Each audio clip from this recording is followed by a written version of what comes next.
योगेश्वर भगवान कृष्ण। जितने भी महापुरुष होते हैं उनका कहीं पर्वतों में जन्म हुआ, कहीं कारागार में हुआ। इसी प्रकार की प्रतिमा प्राप्त होती रही है। भगवान कृष्ण का जन्म ऊंचे ऊंचे भवनों में नहीं हुआ, महाराजा कंस के कारागार में हुआ। महाराजा कंस उग्रसेन के पुत्र थे। महाराजा कंस के हृदय में अभिमान की मात्रा अधिक थी। अभिमान होने के नाते महाराजा कृष्ण के माता पिता देवकी और वसुदेव को अपने कारागार में बंद कर लिया था। क्योंकि उन्होंने एक समय नारद मुनि से कहा कि महाराज, मेरी मृत्यु कैसे होगी। उन्होंने कहा कि तुम्हारी जो बहन है, इसी के गर्भ से 7वें स्थान में एक पुत्र का जन्म होगा, वही तेरी मृत्यु का कारण बनेगा।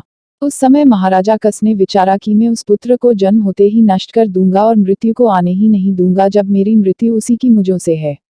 उसने अपनी बहन देवकी और वसुदेव को अपने कारागार में स्थिर कर लिया। यह कारागार में रहे। जो भी शिशु गर्भ से उत्पन्न होता उसको कंस अपने सेवकों से नष्ट करा देता। स्वयं भी इसी प्रतिमा का बन गया। मनुष्य स्वार्थ के वशीभूत हो क्या नहीं कर सकता। मृत्यु के भय से वह सूक्ष्म सूक्ष्म कन्याओं को नष्ट करने लगा। जब 7वें की आशाकृति हुई तो महाराजा कंस के अत्याचारों से समाज में बड़ी क्रांति आई और क्रांतिवादियों ने यह कहा कि अरे क्या करें, यह तो इसने अपने ही संबंधियों को कारागार में स्थिर कर लिया, यह क्यों नहीं हमें मृत्यु दंड देगा। वे परमात्मा से यह याचना करने लगे कि है प्रभु तू इनकी रक्षा कर। 7वां जो जन्म है, इनके गर्भ से उत्पन्न होने वाला शिशु है, उसकी रक्षा कर।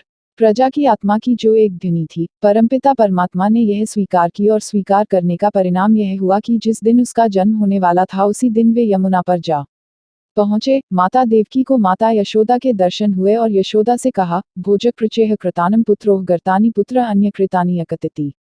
उन्होंने कहा कि मैं गर्भवती हूँ, यदि मेरी पुत्री होगी तो मैं तुम्हें अर्पित कर सकती हूँ और पुत्र को मेरे यहाँ अर्पित कर देना। दोनों की एक प्रकार संकल्पना बन गई। उन दोनों का संकल्प हो गया। जहाँ राजा कंस के हृदय में वेदना थी कि जन्म होते ही उसको नष्ट कर दिया जाएगा, परंतु वसुदेव एवं माता देवकी प्रभु का चिंतन कर रहे थे और उनके हृदय में एक वेदना जागृत हुई।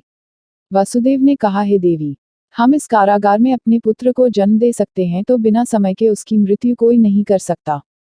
माता देवकी व वसुदेव ने वैज्ञानिक रूपों से कृष्ण का जन्म दिया।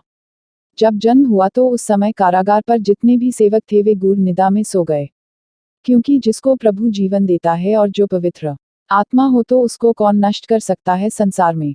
क्या आज कोई मानव प्रयत्नशील रहे कि अमुक व्यक्ति को नष्ट कर सकता हूं तो कर नहीं सकता। जो सेवक थे जब सो गए। पुत्र का जन्म होते ही वसुदेव अपने बालक को लेकर एक स्वच्छ एवं स्पैक्षम से सपात्र में लेकर के उन्हें यमुना पार करना था।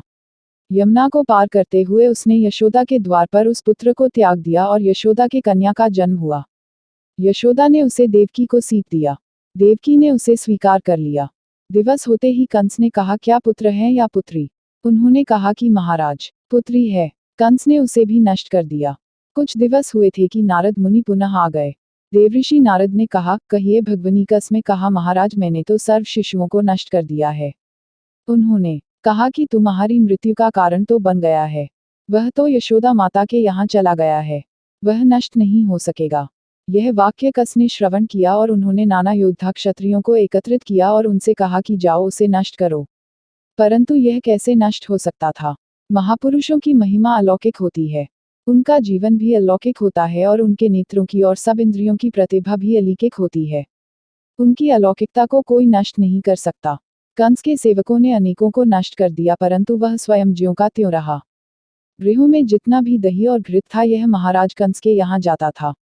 भगवान कृष्ण ने कहा कि घुत गृहों में रहना चाहिए या मुझे उसे पान कराओ। मेरे पान कराने का अभिप्राय यह है कि प्रत्येक ग्रह में इसको प्रवृष्टि होना चाहिए। यह राजा के यहाँ इस प्रकार का कर नहीं जाना चाहिए। बाल्यकाल में उसकी इतनी तीव्र बुद्धि थी, यह सब कार्य विद्वत्ता से करते थे। जहाँ उनका जीवन इतना बलिष्ठ और इतना चातुर्यता में था उतना ही उनका यौगिकता में गमन था। वह 16 कलाओं को जानते थे। षोडश कलाएं क्या होती हैं। मानो वह ज्ञान में पारंगत होता है जो षोडश कलाओं को जानता है। सबसे प्रथम कला का नाम प्राचीदिक, दक्षिणदिक, प्रतीचिदिन, उदिचिदिक 4 ये कलाएं मानी गई है। पृथ्वी कला, वायु कला, अंतरिक्ष कला और समुद्र कला 4 कलाएं ये थी और तृतीय स्थान में सूर्य कला, चंद्र कला, अग्नि कला और विद्युत कला 4 कलाएं ये थी, जिनको जानने के लिए भगवान कृष्ण सदैव तत्पर रहते थे। जैसे विद्युत है, अग्नि है और अंतरिक्ष, इनमें जितनी प्रतिभा होती है उसको जानते थे। इसके पश्चात मन कला, चक्षुष कला, श्रोत्र कला और प्राण कला, इन सबको वे जानते थे। ये षोडश कलाएं कहलाई जाती है, जिनको भगवान कृष्ण अच्छी तरह जानते थे। इसीलिए योग में उनकी गति थी और राष्ट्रीय विधान में भी उनकी प्रगति महान विशाल रहती थी। जो षोडश कलाओं के जानने वाला महापुरुष होता है, यह इस संसार में महान कहलाया जाता है। आज हमें उन महान विचारों को विलक्षण बनाना है, जिससे हमारा जीवन उन्नत बनने के लिए तत्पर होता चला जाए।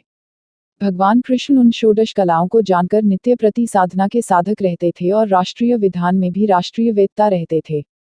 प्रातः काल में जब रात्रि रहती थी, तारामंडल अपना प्रकाश लिए होते थे रात्रि के गर्भ में, उस समय अपने स्थान को त्याग देना और चिंतन करना, निधिध्यासन करना, मानोयौगिक प्रक्रियाओं पर विचार विनिमय करना, विशालता को विचारना।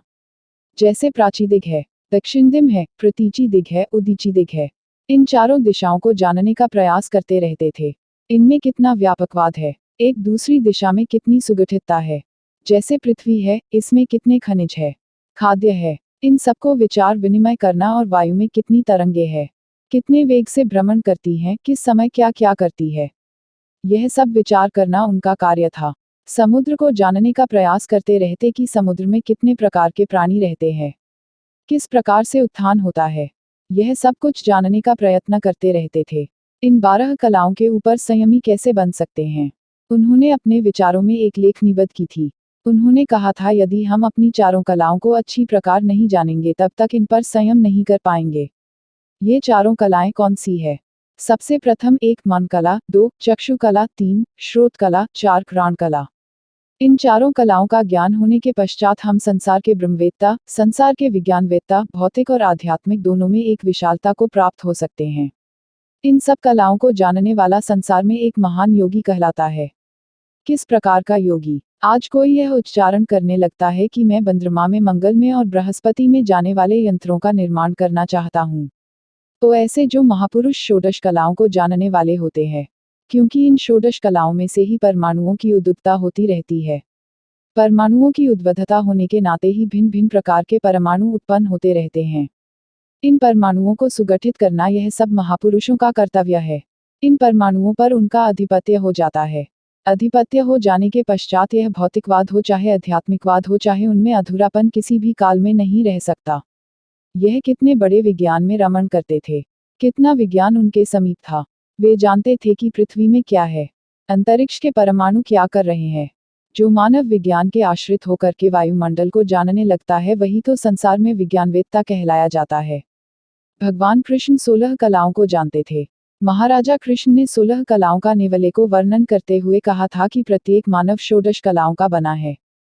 जो इन्हें जान लेता है, यह 16 कलाधारी हो जाता है।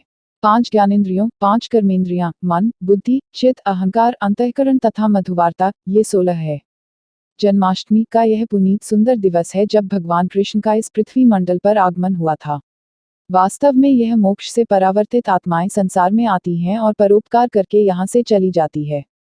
यह समाज के लिए और भी कोई कर्म करते हैं, वह कर्म उन्हें व्यापता नहीं है, क्योंकि उनका विचार, उनकी प्रतिमा साधारण कर्म से उपराम होती है। इसलिए मानव को आश्चर्यजनक प्रतीत होता है उनका जीवन। उनके जीवन में यही विशेषता होती है कि ये साधारण से अलौकिक पुरुष कहलाते हैं, क्योंकि ये दृष्टिपात करते हुए भी दृष्टिपात नहीं किया करते हैं। वे भोगों को भोगते हुए भी भोग नहीं किया करते हैं, क्योंकि महापुरुष की यह एक विशेषता है।